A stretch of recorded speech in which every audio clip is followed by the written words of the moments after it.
Fala pessoal, nesse vídeo a gente vai estar iniciando aqui um projetinho bem simples, tá? Para poder estar mostrando para vocês é, uma requisição e resposta um pouco mais elaborada, tá? Para vocês entenderem o poder do Django, tá? E a gente ir aprofundando nos projetos em diante, beleza? Então vamos lá. Antes de tudo, antes da gente começar um projeto, a gente precisa pensar que dados esse projeto vai ter. Tá, vamos criar uma analogia aqui. Vamos dizer que a gente quer criar um blog. O que que esse blog, assim, quais são os dados que esse blog precisa? A gente precisa ter posts, precisa ter usuário. O usuário Django já existe essa tabela dentro do Django, tá? E a gente precisa ter as datas que esses posts foram criados. Inicialmente, se a gente for criar um projeto simples, é só isso que a gente precisa, beleza? Então vamos lá. Aonde a gente começa esses dados, tá? Então a gente pode ir clicando aqui nos models.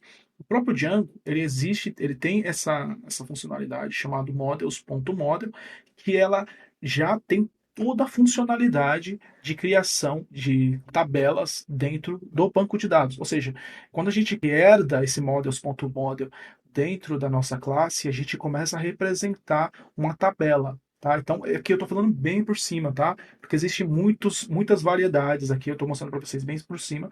Então, vamos supor que a gente vai criar uma tabela chamada posts, e essa tabela vai herdar esse model do próprio Django, e esse model já vai ter toda a funcionalidade, que quando a gente colocar alguns comandos dentro do Django, essa funcionalidade vai pegar essa classe, que vai estar representando uma tabela, e vai criar uma tabela dentro do banco de dados. Então, vamos lá. Vamos criar aqui uma classe chamada post, a gente vai herdar aqui o models.model, beleza? E aí, se a gente clicar aqui ó, nesse model aqui, você vai perceber que existe uma funcionalidade enorme que a gente não precisa agora, você também não precisa se preocupar, que faz aquela conexão com o banco de dados, faz toda aquele conexão com o RM. Mais para frente vai ter uma parte só sobre models, onde eu vou explicar para vocês como que os models funcionam, como a gente faz, puxa os dados, como a gente filtra dados. Então você não se preocupa. E não precisa se preocupar com isso daqui não, tá? Isso aqui é dentro, que eu estou abrindo as cortinas do Django e mostrando para você como que ele faz, né? Como que o código é feito, tá? Não vou estar explicando para vocês, fica tranquilo. Mas aqui eu estou abrindo a cortina e mostrando como que é feito, ou abrindo o capô do framework, tá? Então é tudo isso daqui para poder fazer a conexão com o banco de dados. E a gente não precisa se preocupar, a gente só precisa herdar essa classe aqui e criar os campos que a gente precisa, né? As colunas. Então, beleza. Perguntando-se, o que a gente precisa nesses posts, né? No nosso blog? A gente precisa de ter um título, todo blog tem um título, um blog também tem um corpo, né? Vou colocar nome aqui para não dar erro. O blog também tem um corpo, né? Que é onde vai estar o texto, né? Corpo, né? Vou colocar nome também. Um blog também tem a data que foi publicado. Publicado. O que mais? A data que foi criado. O que mais? A data que foi modificado. Modificado. E o autor daquele blog, tá? Então não se preocupa, a gente não precisa criar a tabela de autor, porque o próprio Django ele já tem uma tabela chamada user dentro do sistema que a gente pode estar reusando ela, beleza? Então aqui é o título, a gente vem aqui models. Opa, Starfield, que quando for criar a tabela, ele vai pegar aqui vai só mostrar um tipo, né? Quando for criar a tabela, vai fazer um comando SQL e vai fazer a injeção dentro do banco de dados para criar a tabela. E aqui é os tipos dos dados, tá? Se aqui fosse um número, aí eu não ia colocar um star field, que significa caracteres. Eu colocaria um integer field, entendeu? Para ser um número inteiro, entendeu? Então, só para vocês terem uma ideia. Então, char field, aqui a gente vamos colocar um máximo, um número limite de caracteres no título, tá? Então vamos colocar aqui max len, que é o número máximo de caracteres. Então vai ter no máximo 120. O corpo ele não precisa ter um número limitado de caracteres, então a gente coloca aqui models.textfield, tá? O próprio Django já tem esse textfield, não precisa colocar nenhum parâmetro aqui. Publicado vai ser models.dateTimeField. E aqui a gente coloca auto, não add, a gente coloca true. E aqui criado models ponto time field também. Aqui vai ser auto now auto created.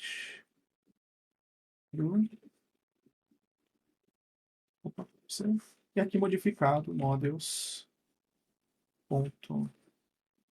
Date time field também. E é tudo data, né? Que é publicado, criado, modificado, date time field. E aqui vai ser auto now apenas true.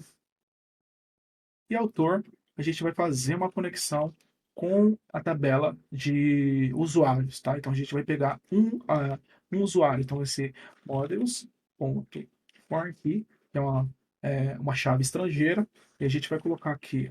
Eu vou explicar para vocês, o certo mesmo é o importado Django a tabela user, tá? Então, mas assim eu vou deixar dessa maneira aqui para poder ficar um pouco mais rápido. Então, user é que on delete. Vamos colocar aqui models ponto aqui do Notem. Beleza? Faça nada. Beleza? Vou colocar aqui só um parâmetrozinho aqui para poder representar a tabela quando a gente for precisar. Self. E aqui, return str self.título, né? A gente precisar pegar um objeto, a gente pega a representação do objeto pelo título dele. Vou dar um Ctrl S. O que a gente precisa fazer agora? A gente precisa fazer o seguinte: criar um comando que vai criar uma migration, um arquivo de migrations que irá refletir no banco de dados. Deixa eu só derrubar aqui não sei se eu crio um outro terminal. Deixa eu ver aqui, eu criar um outro terminal. Beleza? Já iniciou aqui para mim. Já ativou. Muito bom isso. Dá um clear. Beleza? Agora, o que a gente precisa fazer? Vamos saber onde que a gente está. A gente está dentro do diretório correto. A gente só precisa fazer agora um comando para poder o Django criar um comando que vai fazer para poder, mais para frente, refletir no banco de dados. O que a gente precisa fazer? Colocar um comando Python manage.py make migrations. Esse comando vai fazer o quê? Ele vai criar dentro dessa migration aqui um arquivo numérico, né, 0.001 initial, que é o primeiro, e vai começar de lá a pegar todo o comando que vai ser feito para poder refletir dentro do banco de dados. Então, se a gente dá esse make migrations aqui, ele já vai criar aqui a create model post. Está dizendo aqui o que aconteceu. Ele criou o modelo post. Se eu vier aqui, ó, clicar dentro dele, que é no app.1, ele vai mostrar aqui o que foi feito, né? E aqui a gente pode fazer essa migração, né? Esse comando que está aqui dentro, fazer a inserção da tabela dentro do banco de dados. Então, se eu vim aqui, ó, Python manage.py migrate, ele vai criar a tabela dentro do banco de dados. Você pode ver aqui, ó, apply app 10001 initial, que é isso aqui, ó. Ok, funcionou normal, não teve nenhum problema. Então, beleza, o banco de dados já existe a tabela post e a gente já criou a nossa primeira tabela dentro do sistema. Agora, mais para frente, a gente vai começar a fazer a continuação da view para poder mostrar esses dados dentro da template, vocês verem essa requisição um pouco melhor, beleza?